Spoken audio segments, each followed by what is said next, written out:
Olá, começa agora mais um Alesp Conecta e hoje nós vamos falar sobre alcoolismo. E para me ajudar nesse bate-papo e também para esclarecer todas as dúvidas sobre esse assunto, eu recebo a doutora Maria Eduarda, que é psiquiatra e também diretora técnica de clínica especializada no tratamento de dependência química. Doutora Maria Eduarda, seja muito bem-vinda ao Alesp Conecta. Olá, Amanda, tudo bem? Muito obrigada. Eu estou muito feliz de ter a oportunidade de falar um pouquinho para você sobre esse assunto. Doutora, para começar esse nosso bate-papo, gostaria que a senhora explicasse melhor o que é o alcoolismo. Tá certo. O alcoolismo, ele é conhecido tecnicamente como a dependência química do álcool, que é uma doença de curso crônico e passível de tratamento. Eu vou falar para você um pouquinho dos sintomas que a gente observa nesses pacientes. O primeiro deles é a vontade incontrolável de consumir aquela substância.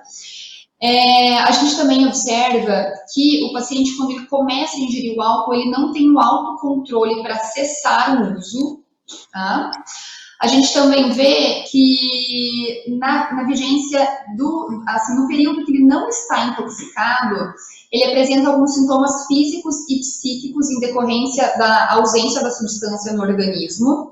Também observamos a tolerância, que é a necessidade de consumir doses cada vez maiores da substância, porque o organismo se adapta às quantidades utilizadas anteriormente. E o estreitamento do repertório, em que o paciente vai deixando de lado essas atividades prazerosas ou rotineiras em detrimento do uso da substância. Então, assim, ele deixa de lado os compromissos para fazer apenas aquilo que envolve o uso do álcool. Doutora, existe algum perfil que é mais atingido pelo alcoolismo? A gente sabe que existem alguns fatores de risco, Amanda. Como o alcoolismo é subdiagnosticado no Brasil, a gente tem dificuldade de tratar um perfil que a gente sabe que vai fazer uso problemático. Mas a gente sabe que homens em torno de 25 a 34 anos são os que mais consomem a substância, que chegam num padrão abusivo ou de dependência alcoólica. Alguns portadores também de doenças psiquiátricas também podem fazer esse uso das substâncias, mas esses números estão crescentes, tanto na população feminina quanto de adolescentes, tá? As pessoas elas estão começando cada vez mais cedo a consumir bebidas alcoólicas, então a gente vê que esse padrão está modificando. E quais são os prejuízos, doutora, que esse consumo em excesso de álcool traz para a saúde e também os prejuízos sociais, né? Já que a senhora citou no início que a pessoa até deixa de fazer alguma atividade que gostava para ficar aí realmente consumindo essa substância. Certo. Em relação aos prejuízos sociais, a gente sabe que os pacientes, assim, eles acabam faltando trabalho, compromissos importantes, acabam ficando agressivos, sem filtro quando estão intoxicados, sem falar dessas alterações comportamentais, né, que a gente observa. E já em relação aos prejuízos físicos, a gente pode separar tanto em decorrência da intoxicação aguda como do uso crônico do álcool. Na intoxicação aguda, a gente sabe que tem alguns efeitos cardiovasculares, né, principalmente com arritmias, principalmente fibrilação atrial. Também observamos efeitos do sistema nervoso central, em que o paciente ele fica com perda do desequilíbrio, sem esse filtro que eu falei para vocês, então fica mais propenso a ter traumas, a ter quedas, acidentes automobilísticos. Pode ocorrer também algumas alterações como náusea, como vômitos. Então, esses são mais prejuízos. Também pode acontecer desidratação, o paciente pode ter hipoglicemia, pode ter deleção de algumas vitaminas, isso, assim, dependendo do ponto da intoxicação, ter alguns efeitos ainda mais deletérios, e os prejuízos crônicos, em que, cronicamente, né, aí é uma infinidade de sintomas. A gente conhece muito bem os gastrointestinais, em que o fígado é cometido e pode tanto causar hepatite alcoólica, chegando a quadros gravíssimos de cirrose, também quadros de pancreatite, tanto aguda quanto crônica, pode cursar com algumas alterações degenerativas cerebrais, em que pode chegar até a quadros de demência, ou se for por uma via que tem depressão da vitamina, que é depletada, que é a tiamina, chegar num quadro assim de verme de Korsakoff, o paciente fica muito debilitado, que é uma das consequências mais drásticas do alcoolismo.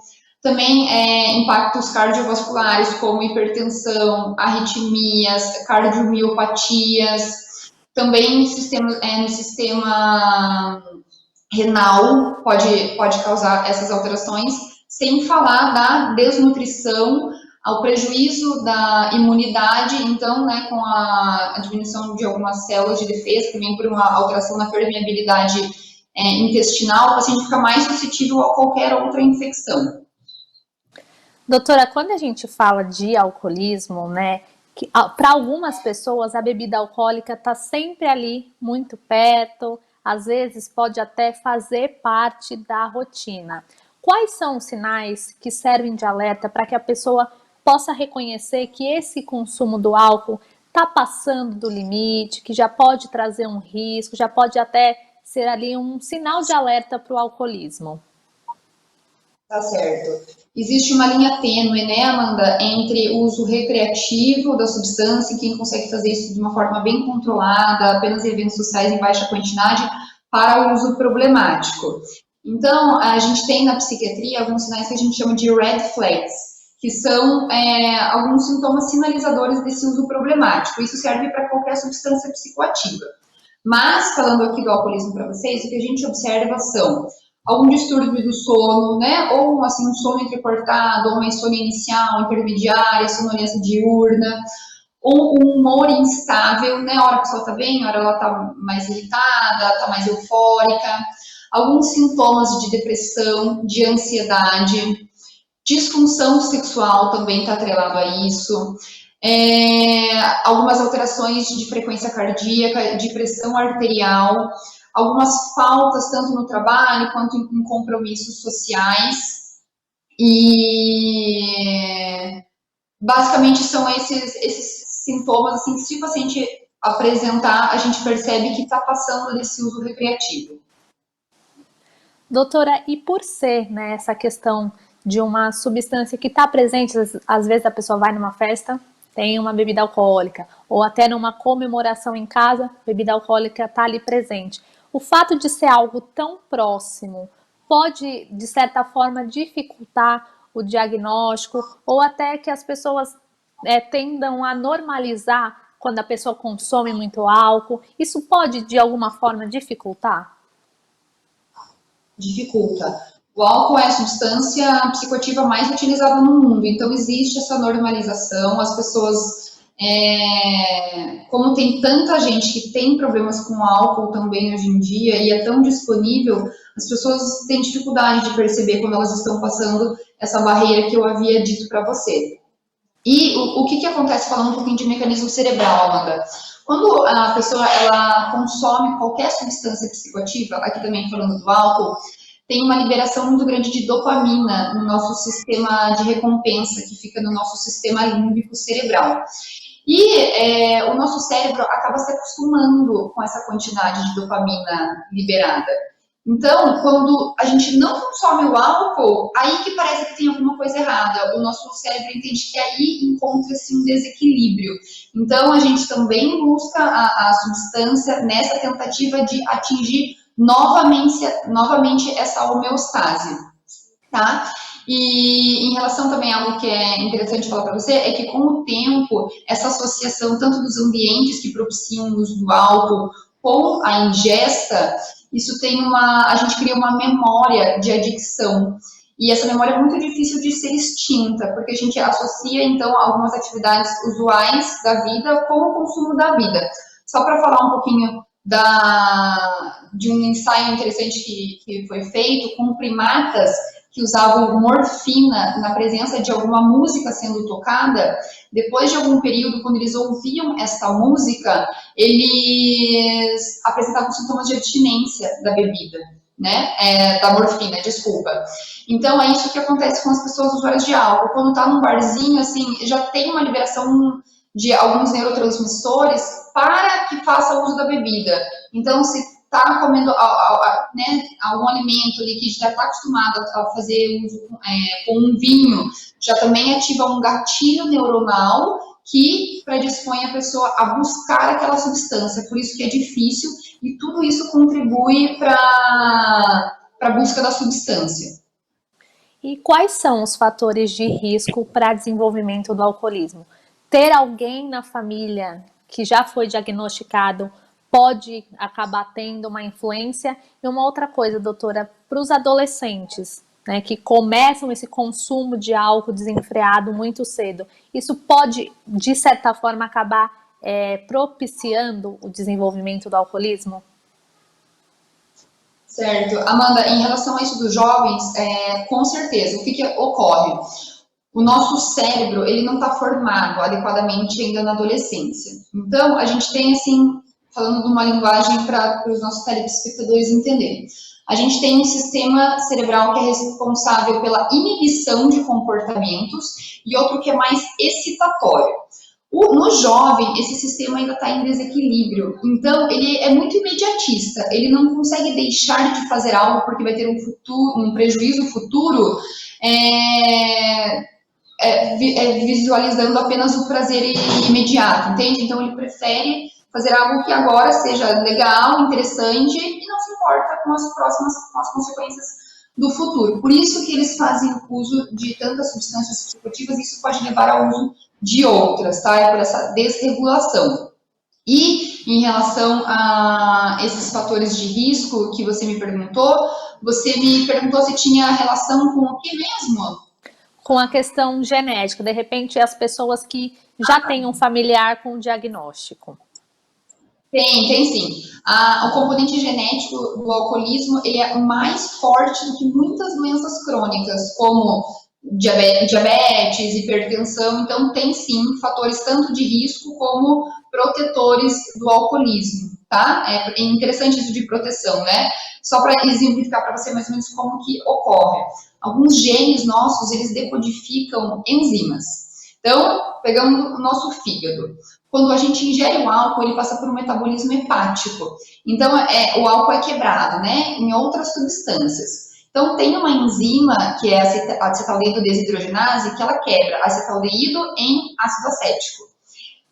Algumas pessoas têm uma mutação que elas não têm essa enzima, então, ou elas têm uma produção deficiente. Então, não tendo acetaldeído desidrogenase, aumenta o que vem antes, né, na cascata. Então, eles têm um acúmulo de acetaldeído.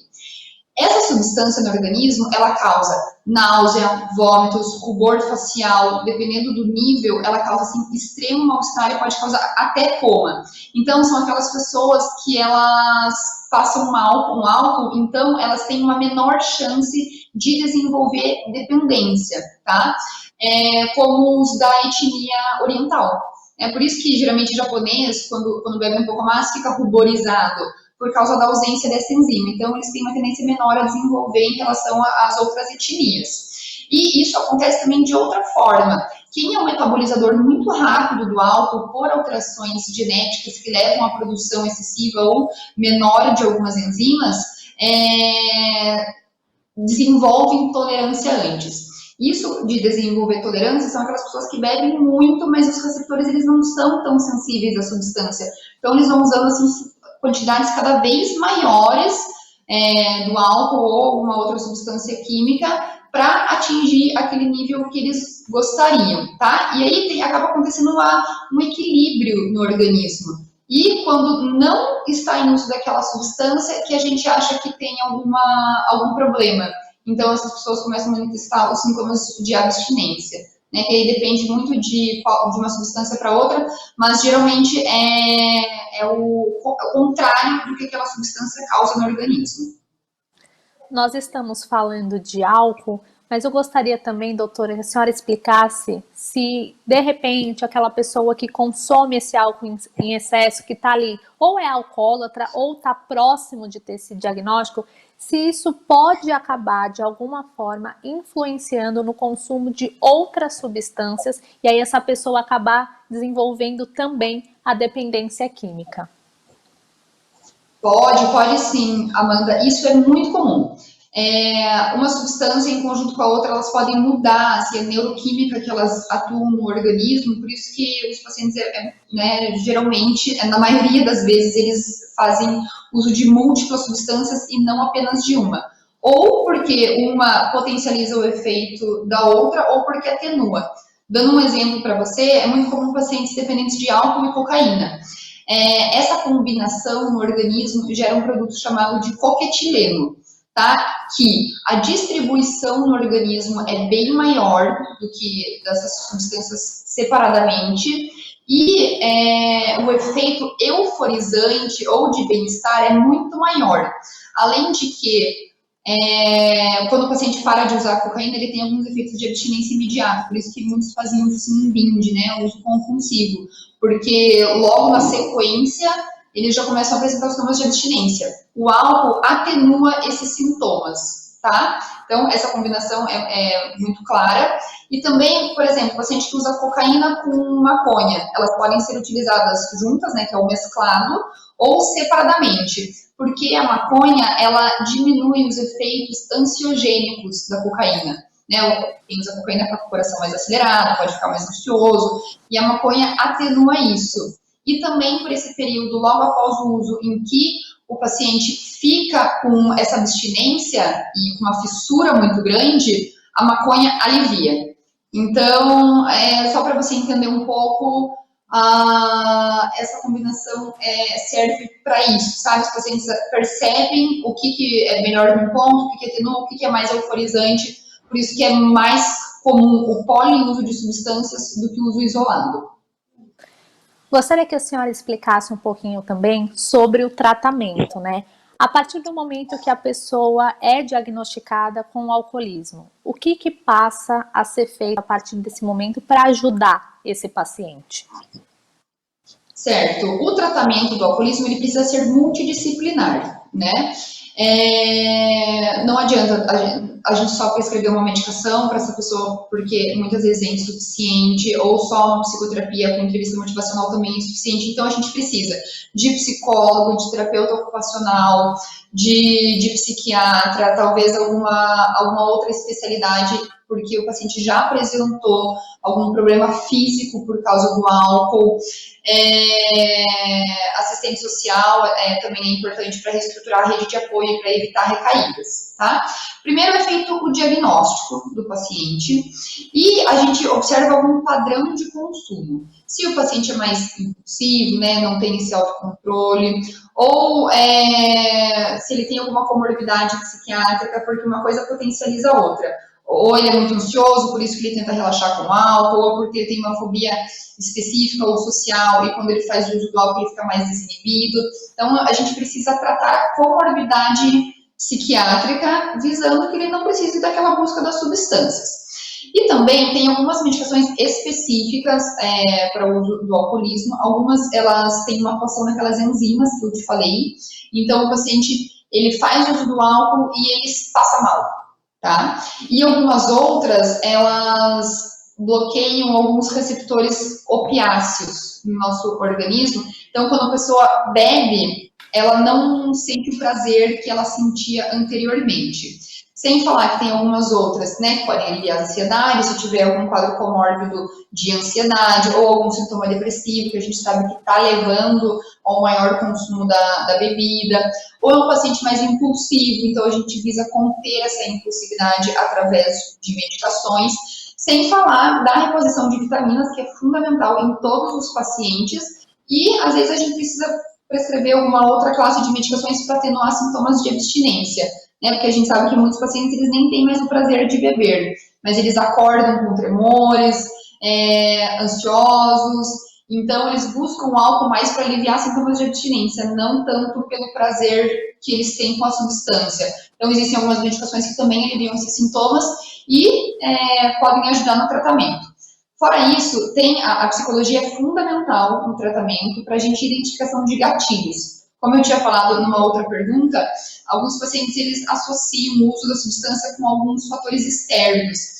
Então, a gente precisa de um psicólogo para ajudar na identificação desses gatilhos e reestruturação de um repertório social. Então, assim, esses pacientes eles precisam criar novos hábitos, novas atividades, então é um período de muitas mudanças que eles precisam desse suporte. Sem falar que existem várias técnicas que a gente tem ótimos resultados no caso do alcoolismo, como intervenção breve, terapia psicodinâmica, entrevista motivacional, a terapia dos 12 passos. Então, precisa ter esse tratamento conjunto. O assistente social é importante porque a gente precisa de uma rede de apoio, né? A gente precisa chamar essa família para perto do tratamento para falar que o alcoolismo é uma doença, então pode ser tratada. E se os familiares nos apoiarem, tiverem contato, né, de toda a equipe multidisciplinar que está ali acompanhando, os resultados são ainda maiores, tá? Então, o tratamento é basicamente isso que eu te falei, individualizado, dependendo do perfil de paciente que a gente está falando. Por isso que é bom passar, né, numa consulta psiquiátrica para a gente delinear como será esse projeto terapêutico.